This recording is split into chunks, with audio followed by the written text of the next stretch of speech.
అనగనగా ఒక అడవిలో సింగా మరియు సిమ్రు అను రెండు సింహం పిల్లలు తమ తల్లిదండ్రులతో ఆనందంగా జీవితాన్ని గడపసాగాయి.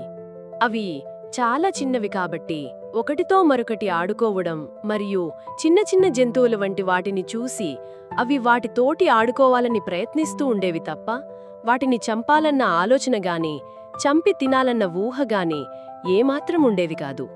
అలా అవి ఏ జంతువులకు కూడా ఏ హాని చేయకుండా ఆ చిన్న జంతువులను చూసి ఎంతో ఆనందించి వాటితో ఆడుకునే ప్రయత్నం చేస్తుంటాయి. వాటికి తమకన్నా చిన్నవాటిని చూసి చాలా ఆశ్చర్యం వేసేది. అంతేకాకుండా అవి వాటిని అనుసరిస్తూ ఆడుకోవాలని ప్రయత్నిస్తూ ఉండేవి. అలా చిన్న జంతువులతో ఆడుకోసాగాయి అమాయకంగా. ఒకరోజు మినుగుడు పురుగులతో ఆడుకుంటుండగా ఒక్కసారిగా ఆ మినుగుడు పురుగుల నుండి వచ్చిన రంగురంగుల కాంతి మెరుపులను చూసి సింగా మరియు సిమ్రులు ఎంతో ఆశ్చర్యం చెందుతాయి. అది వాటి మొదటి ఆశ్చర్యానుభూతి. అందుకే అవి రాత్రంతా ఆడుకుంటూ సింగా మరియు సిమ్రు ఆనందంతో ఆకాశం వైపే చూస్తూ ఆ మినుగుడు పురుగుల రంగురంగుల మెరుపులను చూస్తూ రాత్రంతా గడిపేస్తాయి. ఒకరోజు సింగా మరియు సిమ్రు అడవిలో తమకు ఇంకేమైనా వింతలు విశేషాలు కనిపిస్తాయేమోనని అడవి మార్గంలో తల్లిదండ్రులకు చెప్పకుండా వెళతారు. కాని సింగా గాలిలో తేలుతున్న ఒక వింత జంతువును చూసి దాని వెనకనే వెళతాడు. కాని అది మాయమైపోతుంది. సింగా అది ఎటు వెళ్ళిందని లోయ దగ్గరికి వెళ్ళి చూస్తుంటాడు. అక్కడ నీళ్లన్నీ లోయలోనికి పడుతుంటాయి. సింగా కాలుజారి లోయలోనికి పడిపోతాడు. ఆ తర్వాత లేచి చూస్తే తాను కింద పడిపోయానని అటూ ఇటూ చూస్తూ ఉంటాడు. పాపం సింగా అడవిలో తాను ఒంటరి అయిపోతాడు.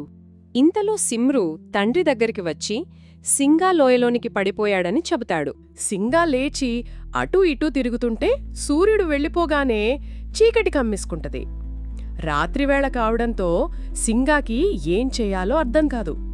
తను చేసింది తప్పని అర్థమవుతుంది. భయంతో కేకలు వేస్తాడు. కాని ఆ కేకలు విన్న మిగతా జంతువులని ఒక్కసారిగా బయటికి వస్తాయి. వాటిని చూసిన సింగా భయపడి ఏడవసాగుతాడు. పాపం సింగాకు కళ్లల్లో నుండి నీళ్లొస్తాయి. అంతకితో ఆగకుండా కెవ్వు కెవ్వున ఏడుస్తుంటాడు సింగ్. ఇంతలో ఒక్కసారిగా మినుగుడు పురుగుల రంగురంగుల కాంతిని చూసి ఏడవడం ఆపేస్తాడు. ఆ మినుగుడు పురుగులు తనకు దారి చూపిస్తున్నట్టుగా అన్నీ ఒకదాని వెనుక ఒకటి దారి చూపిస్తుంటాయి. సింగా మెల్లమెల్లగా వాటిని అనుసరిస్తూ దారి వెంట వెళుతూ ఉంటాడు. సింగాకి కొంచెం కొంచెం ధైర్యం వస్తుంది. అలా మినుగుడు పురుగులు దారి చూపిస్తూ వెళుతూ ఉంటాయి సింగా కొరకు. సింగా మెల్లమెల్లగా చీకట్లో ఆ మినుగుడు పురుగుల చూపించే దారిలో నడుస్తూ ఉంటాడు. అలా వెళ్ళగా వెళ్ళగా సింగాకు ఒకటి అర్థమవుతుంది. ఈ మినుగుడు పురుగులు తనకోసమే వచ్చాయని, బహుశా ఇవి తాను ఆడుకున్నది వీటితోనే అని అర్థమవుతుంది. అందుకే ఇవి తనకు సహాయం చేస్తున్నాయని అనుకుంటుంది. కాని ఆ మినుగుడు పురుగులకు సింగా చాలా చిన్నదని, అది దారి కప్పి అడవిలో ఒంటరిదయిందని, దానిని వేరే జంతువులు చంపేస్తాయని జాలితో దానిని ఇంటి వద్దకు చేర్చాలని సహాయం చేస్తాయి. అప్పుడే కొంచెం దూరంలో సింగాను నిన్నటి నుండి వెతుకుతున్న తల్లిదండ్రులు ఎదురుపడతారు. అప్పుడు సింగాను, పెద్ద సింహం, నువ్వసలు ఎలా చేరుకున్నావింటికి అని అడుగుతుంది. అప్పుడు సింగా నవ్వుతూ, ఈ మినుగుడు పురుగులు తన స్నేహితులని, అవి రాత్రంతా తనను కాపాడి చీకటిలో ఇంటికి దారి చూపిస్తూ తీసుకుని వచ్చాయని వాటిని చూపిస్తూ చెబుతుంది. అందుకు పెద్ద సింహం చాలా సంతోషించి వాటికి కృతజ్ఞతలు తెలుపుతుంది.